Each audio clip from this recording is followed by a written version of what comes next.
प्रिय श्रद्धालुओं, जय श्री कृष्ण, जय श्री राम, जय श्री राधे राधे, जय श्री महाकाल। इस प्रवचन में आपको श्रवण कराएंगे रामचरितमानस आरण्यक कांड के प्रमुख दोहे चौपाइयाँ। मूल पाठ हिंदी अर्थ एवं व्याख्या से।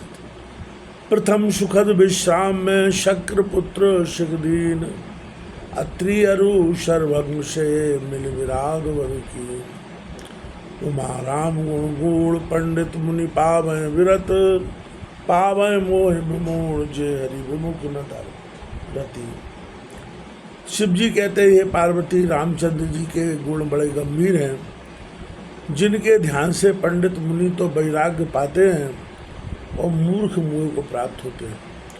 जो परमेश्वर से विमुख हैं और जिनकी धर्म में प्रीति नहीं है, अथवा हे पार्वती राम के गंभीर गुणों से पंडित सुन वैराग्य पाते हैं, मोह भी पाके विशेष मूड से देख पड़ते हैं, परंतु वे हरि से विमुख नहीं किंतु धर्म में प्रीति वाले होते हैं। जैसे सती गरुड़ आदि अथवा राम के गुण गूढ़ हैं, उनको वे पंडित और मुनि पाते हैं। जो संसार में विरक्त है और विमूढ़ अर्थात विगत है, मूढ़ता जिनमें से ज्ञानी जो हरिपद से विमुख नहीं है, जिनकी धर्म में प्रीति है। पुरनर भरत प्रीत में गाई मति अनुरूप अनूप सुहाई, अप्रभु चरित सुनवती पावन करत जो बन सुर नर मुनि भावन। पूर्वासी व कही पूर्ण पाठ है तो अनूप शोभित भरत जी की प्रीति से पूर्ण अयोध्या कांड मैंने अपनी मति के अनुसार गाया। इससे अयोध्या कांड से संबंध मिल गया। यदि वह कहे कि भरत की प्रीति पूर्ण गाई तो बन नहीं सकता, कारण कि पूर्व लिखा है कि अगम शने भरत रघुवर को जय न जाए मन विधि हरिहर को। तो फिर पूर्ण प्रीति कैसे गाई जा सकती है? अथवा योग अर्थ है कि भरत जी की रामचंद्र में पूर्ण प्रीति, उसे मैंने अपनी बुद्धि के अनुसार बनाकर पूर्ण गाया। जब रघुनाथ जी के पवित्र चरित्र सुनो तो मन में देवता मुनियों के मन भावन है। पावन कहने का भाव यह है कि इस कांड में कितने ही अपावन पवित्र हो गए, जैसे सबरी गृद्ध आदि। और यह वन चरित्र देवता मुनियों की भावना से हुआ। जो चरित्र का वन है, जिसमें जयंतादि को मोह हो गया है, और इसी वन चरित्र से इसका आरण्य कांड नाम है। अब कहने का यह आशय है कि अयोध्या में भरत चरित्र कहा, अब रामचरित्र कहते हैं। एक बार चुन कुसुम सुहाए, निष्कर भूषण राम बनाए, सीता बहराए प्रभु सादर बैठे पटक सिला परमना धरो। एक समय रघुनाथ जी ने सुंदर फूल तोड़कर अपने हाथ से गहने बना आदर पूर्वक प्रभु ने जानकी जी को पहनाए, और परमा शोभा सुषमा परमा शोभा वित्त मरा के धारण करने वाले स्फटिक शिला पर बैठे पुष्पों के भूषण बनाकर पहनाने का भाव यह है कि रावण दो बातों से प्रबल है। एक तो अनादि शक्ति को इष्ट जानता है, दूसरे शंकर को गुरु मानता है। इससे रघुनाथ जी ने राजनीति के अनुकूल शंकर जी को जब गंगा उतरी तभी पूजा के मिला लिया, और यहाँ से जानकी जी को मिलाते हैं कि अपने भक्त का पक्ष न करें। आगे 4 चौपाई छेपक की श्रवण कराए प्रकाश सुबह मणि झारी रही छिटक, पूर्णोजिहारी तेन सिमार जनता केरी आए समले सुमुख। पर्वत में अनेक मणियाँ प्रकाश करती है और पूर्णिमा की चांदनी छिटक रही है। उसी रात्रि में जयंत की स्त्री बहुत सी सखियों के लिए रघुनाथ जी का दर्शन करने आई।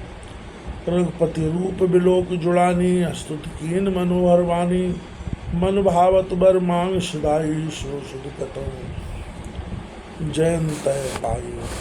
तुलसीदास जी महाराज और विस्तार से आगे बताते हैं। ये छेपक कथा है, तो पहले छेपक कथा श्रवण कीजिएगा, फिर तुलसीदास जी की कथा श्रवण कराएंगे। रघुनाथ जी का रूप देखकर प्रसन्न हुई और मनोहर वाणी से स्तुति की। मन भावता बर मांग चली गई। इंद्र के पुत्र जयंत ने यह समाचार सुन क्रोध कर सुरपति सुत धर बायस बेशा षटचात रघुपति बल देखा। जिम पिपील का सागर था महामंदमति पावन चाहा। वह मूर्ख जयंत काग का रूप धर श्री रघुनाथ जी का बल देखने आया। जैसे चींटी अपनी मूर्खता से समुद्र की थाह पाना चाहे, वैसे इस महामूर्ख ने किया। सीता चरण चौंछाती भागा, मूल मंदमति कारण कागा। चला रुधिर रघुनायक जाना, शीत धनुषायक सम्मान। यह मूल काग मंदमति के कारण सीता जी के चरणों में चोंच मार के भागा, अथवा जानकी जी के शरीर में चरण और चोंच दोनों मार के भागा। रघुनाथ जी सीता जी की गोद में सोते थे। उसी अवसर में जयंत ने चोंच मारी, परंतु रघुनाथ जी के जग उठने के भय से सीता जी ने कुछ अंग नहीं हिलाया। जब रुधिर बहकर पीठ में ठंडा लगा, तब रघुनाथ जी ने जाना और धनुष पर सी का बाण चढ़ाया। अति कृपाल रघुनायक सदा दीन पर में, आसन आय कीन छल मूरख अवगुण। रघुनाथ जी का अति कृपालु स्वभाव है और सदा दीनों पर प्रेम रखते हैं। इस मूर्ख अवगुणी ने आकर छल किया। न अपराध प्रभु हते न काहू, अवसर पर शशिराहू। तब प्रभु जी ने धनुष्य के बाना, क्रोधानुभा अनंत समान। बिना अपराध प्रभु किसी को नहीं मारते, किंतु अवसर पड़े तो राहु चंद्रमा को ग्रास करता ही है। जब रघुनाथ जी ने धनुष पर बाण चढ़ाया तो रघुनाथ जी को क्रोधित जान कर वह बाण अग्नि के समान हुआ। यहाँ तक प्रेरित मंत्र ब्रह्मशर धावा, चला भाज बायस भय पावा। धर निज रूप गयो पितु पाही, राम विमुखरा का तुलनाई। ब्रह्मास्त्र से अभिमंत्रित हो जब वह बाण चला तो वह काम भय पाकर भाग चला। अपना रूप धर के पिता इंद्र के पास गया, परंतु उसने राम विमुख होने से नहीं रखा। भानुरास जी त्रासा, यथा चक्र भय श्री दुर्वासा। ब्रह्मधाम शिवपुर सब लोका,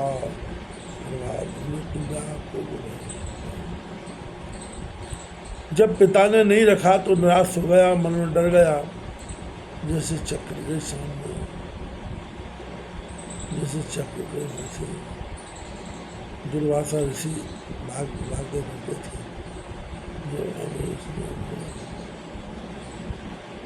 अम्बरीश से झगड़ा किया था। ब्रह्मधाम से लोक आदि सभी लोगों में व्याकुल हो डर से भागते थे और फिर बड़ा शोक हुआ।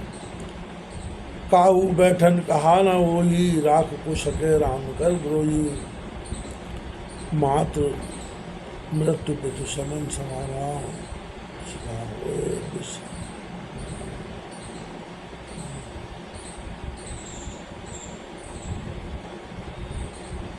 किसी ने उससे बैठने को भी नहीं कहा।